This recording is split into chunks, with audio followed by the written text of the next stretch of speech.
Humanoids. Goblins. Goblins are dwarf-like beasts with their signature childlike features. Their favorite way to get newbies is to hide in the shadows and attack them when they least expect it. It's no surprise that they're the weakest monster in the series. Even E-rank hunters like Hong Sung-yi and Lim Du-gyu could kill them. And if you follow solo leveling Ragnarok, you'll soon learn that the Monarch of the Iron Body used to be a goblin, so they might not be the weakest beast out there after all. Knights. Knights are humanoids that are made to emulate the fighter class. Although they're equipped with swords, axes, spears, and maces, their attacks never ever hit. And even if they did, it barely does any damage. Despite that, Jin-Woo had difficulties defeating them with his dagger. Their strong armor forced Jin-Woo to drop his dagger and defeat them with pure brute strength. Hollow Archer. Hollow Archers are a variation of the Hollow Knight, but with bows, who were also dealt with swiftly by Jin-Woo with his bare hands. Hollow Magicians. No, they're not a variation of the Hollow Knights. In fact, they're the boss of the Hollow Knights. They're the summoners of both the Hollow Knights and Archers. Other than summoning, they have a blaze skill they use to attack humans. They were also able to detect Jin-Woo's stealth with their stealth detection skills, making them a pretty decent mage. Blood Red Commander Igris. The Hollow Mage might be a little impressive, but Red Igris takes the cake. He was the final boss of the Job Change Quest dungeon who eventually became Jin-Woo's shadow. He was also a lieutenant in the original Shadow Army under Ashbourne, the previous Shadow Monarch. During their fight, he threw Jin-Woo around like a rag doll, brutally flinging him into the throne that was behind them. Just when Red Igris was about to kill Jin-Woo with his sword,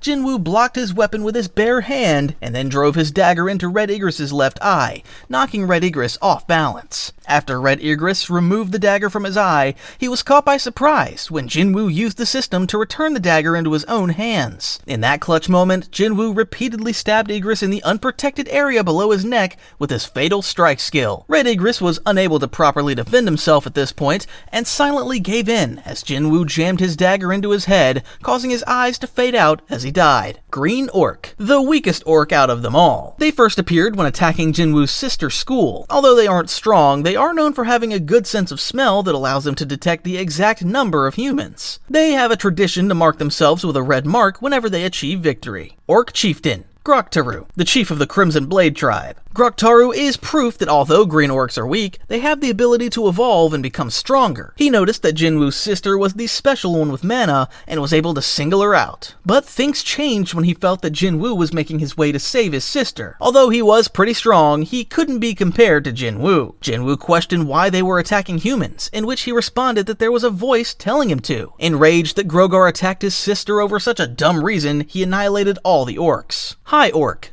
A stronger type of orcs than the green orcs. They are red-skinned with yellow markings and first appeared in the Hunter's Guild Gate. They are often regarded as dangerous and generally only appear in top-tier A-rank gates. They're so strong that one of them was able to easily destroy Sun Ki-hoon's shield with just brute strength. They can exhibit intelligent behavior, with some of them being able to communicate with humans. Cargalan. Cargalan was a high orc shaman and the boss of the Hunter's Guild Gate. He looked down on humans, viewing them as no less than insects. He also derived pleasure from violence, demonstrated when he invited Sun Ki-hoon and his team to his castle to provide himself and his soldiers entertainment before the dungeon break occurred. During his one-on-one fight with Jin-Woo, he realized that Jin-Woo was a monarch. He then lost his composure and became fearful, and he eventually lost the fight. Following his death, he was turned into a shadow soldier under Jin-Woo's commands and was given the name Tusk. Ice Elves, also known as Hyaki, once ruled by the kind of snowfolk and the Monarch of Frost. They made their first appearance during the Red Gate, ambushing Jin-Woo's raid party. They're not just dumb creatures that attack with no strategy,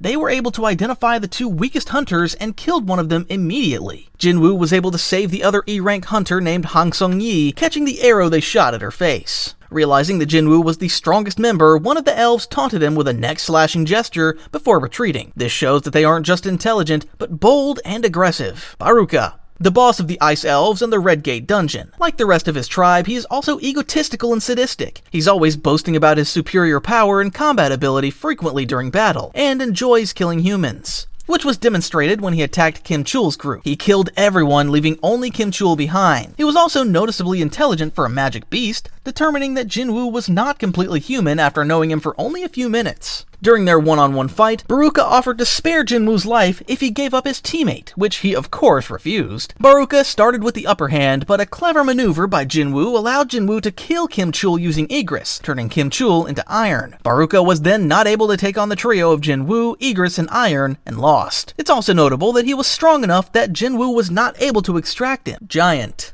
Yeti. Yeti first appeared during the Red Gate, and are 2 to 3 times larger than the average adult human. They also attacked Kim Chul and his squad alongside Baruka. Beasts. Steel-fanged lycan. You'd think that steel-fanged lycans would be pretty strong with such a terrifying look on them, and they were for a little bit. They were generated by the system and attacked Jin-Woo in pairs as the Hapjeong subway station. After some struggling from E-ranked Jin-Woo, he was eventually able to kill one of them. Despite not being very strong, it was able to identify that there was no way for it to win. It took the intelligent route and retreated, showing that they're not just crazy beasts. Razerclaw Briga and Black Shadow Razan.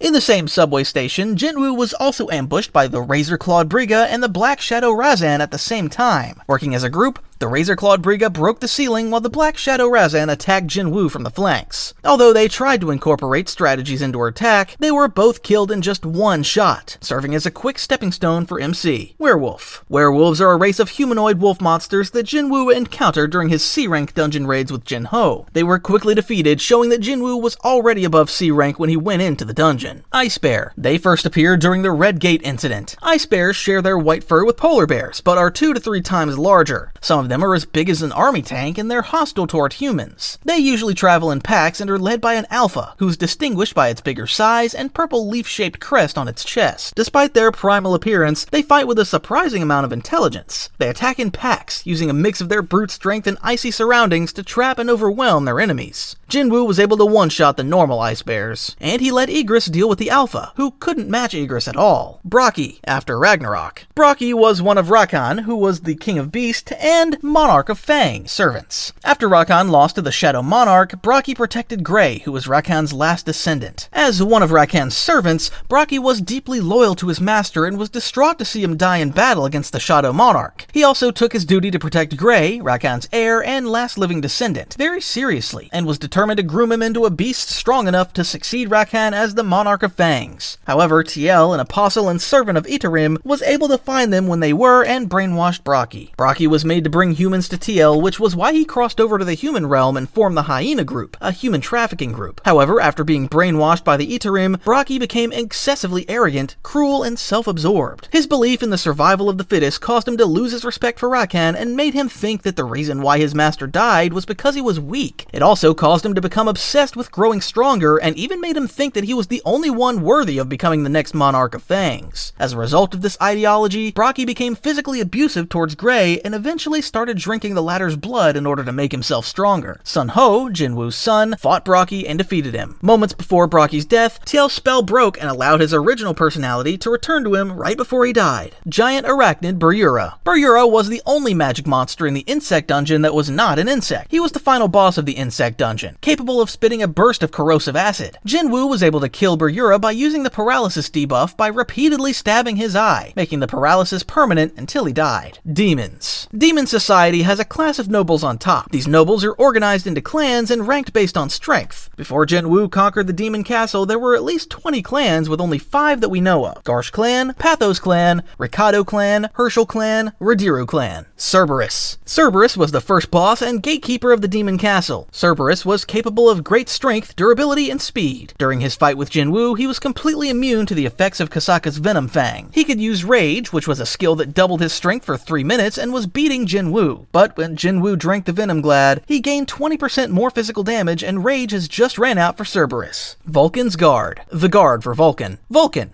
was the 50th floor boss. He was also referred to as the avaricious Vulcan for his immense greed and power, as you can see from his huge belly. He could also use the Rage skill, and was outmaneuvered by Jin-Woo. He chased Jin-Woo into a building where he crashed and was slain. Metis. Metis was the 75th floor boss. He was also known as the Guide of the Departed Souls. Metis' specialty is in necromantic arts, where he tried to summon thousands of undead to overwhelm Jin-Woo. However, Jin-Woo was so strong he was able to kill all his undead swiftly. To top it off, he was able to kill Metis. Death Knight. High Demon. Isol's Guards. Isil. Isil Radiru is a demon noble and the eldest princess of Radiru clan. Isil and her troops were sent by her father to eliminate Jin-Woo, where they met on the 80th floor. Jin-Woo effortlessly killed the knights, and before he could kill Isil, she surrendered. But when Jin-Woo dropped his guard, she was sneaky enough to attack him, but was protected by Tusk. He let her off when she promised that she would get the entry permit for the next floor for Jin-Woo. Baran. Baran was the king of demons and the monarch of white flames. He was created by Gotaru, also known as the Architect, centuries later to serve as the final boss of the demon castle. He summoned his demon generals. Then he swiftly overpowered Jin-Woo. Isil was able to find an opening and threw a sword at Baran, which opened a chance for Jin-Woo to rip off his arm and eventually beat Baran. Dragon. Kaiselin. Kaiselin was a wyvern that Baran uses as his battle mount. Kaiselin was captured by Ashborn after he had killed Baran. To create the perfect vessel for the Monarch of Shadows, Gotaru used Kaiselin in his demon castle by making him serve as a mount to the clone of the Monarch of White Flames on the 100th floor. After Baran was defeated, Iron dragged Kaiselin's corpse to Jin-Woo, who then turned the wyvern into the shadow, giving it the name Kaisel. Kamish. Kamish was the boss of the first S-rank gate that ever opened. He single-handedly devastated the American West Coast area, massacring hundreds of S-rank hunters. His rampage was only then stopped by the last 5 surviving S-rank hunters. As a result of that, Kamish is regarded as humanity's greatest calamity. The American government preserved Kamish's corpse as it was and stored it away in the building's underground basement that was coated with a mana-reinforced glass. 8 years after Kamish's death, Jin-Woo was granted permission by the FBH to see the dragon's corpse in person and was able to revive Kamish as a shadow after 2 tries, as the dragon had been dead for a long time. Jin-Woo stopped Kamish's natural instinct to attack the humans that were around, and it was revealed that Kamish served under Antares, the king of dragons and the monarch of destruction. Due to having been dead for so long, Kamish's body started to crumble. He then shared with Jin-Woo that there were at least 4 more humans with ruler's authority bestowed on them. Insect. Worker. Evolved ant. The ants resided on Jeju Island for 4 years without a problem until their food supply ran low, which prompted them to evolve and gain the ability to fly long distance. The typical soldier ant was able to fly at least 150 kilometers and contend with an A-rank hunter. They also possessed a degree of intelligence and were smart enough to weed out their weakest enemies first in a fight, causing them to be seen as dangerous to neighboring countries, Korea and Japan. Ant Queen. The Ant Queen was the boss of the Jeju Island and the only surviving ant from the first generation. To deal with the cannibalism problem, the Ant Queen strategically gave birth to the Ant King. While in her lair, a band of Korean hunters ambushed and killed her. Ant King. The Ant King was the hidden boss of the Jeju Island and one of the most powerful monsters to appear in the entire series. He was single-handedly responsible for the deaths of over 8 of the 16 S-rank hunters who took part in the 4th Jeju Island raid. The Ant King was an arrogant and bloodthirsty individual who desired to fight a worthy opponent above anything else, as demonstrated when he repeatedly demanded the Korean and Japanese hunters for their king. He also took great pride in his status as the one on top of the food chain and was stunned when he discovered that Jin-Woo was stronger than him. The Ant King discovered Jin-Woo as he sensed him in the Queen's chambers.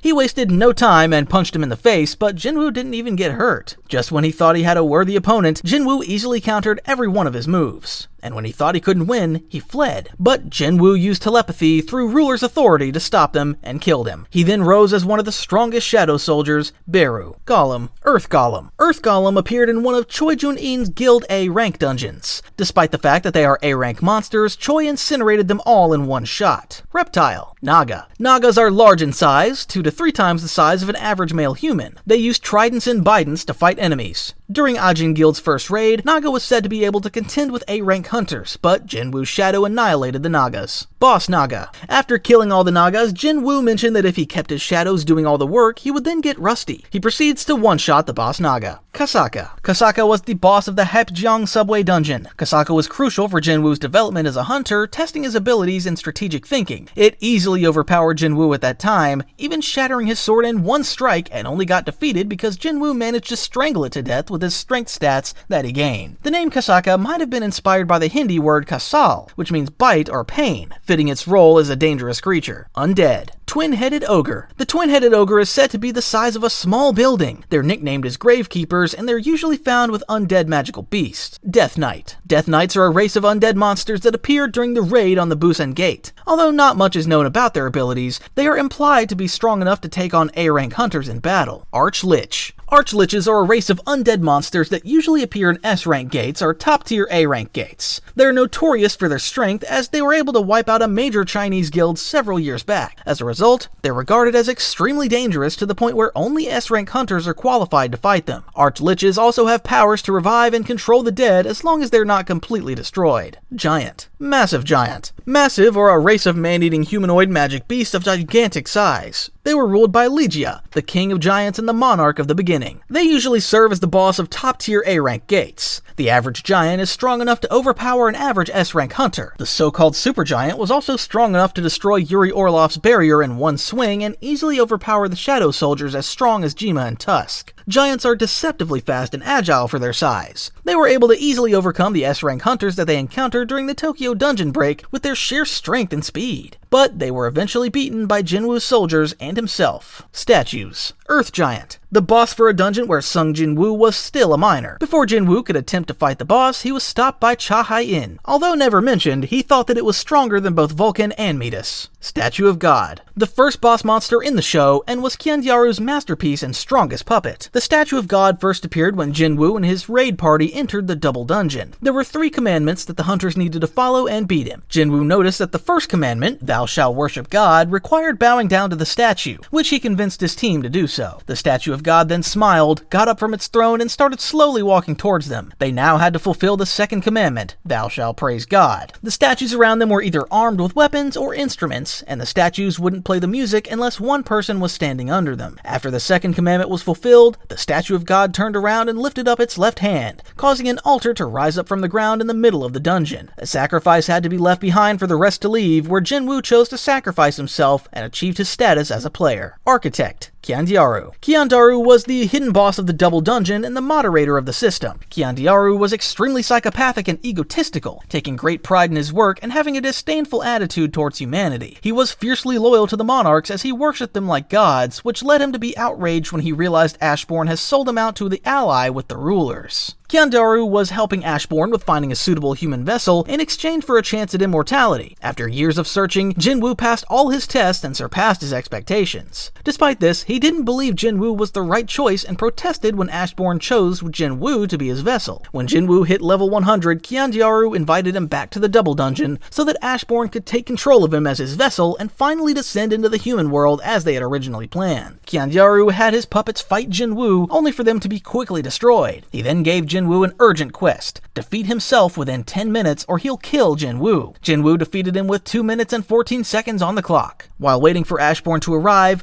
Wu Jin-chul, Choi Jong-in, and Cha Hai-in entered in the temple in search of Jin-Woo, and Kiandyaru waited to offer them as sacrificial offerings to Ashbourne. They won against Kiandyaru's statues, and Jin-Woo woke up from his trance. Jin-Woo regained control of his body and obtained Ashbourne's black heart. That was the moment Kiandyaru realized he had been betrayed by Ashbourne, and when he tried to manually disable the system, he discovered that Ashbourne was ahead of the game. He was already locked out of the system and had no access to its controls.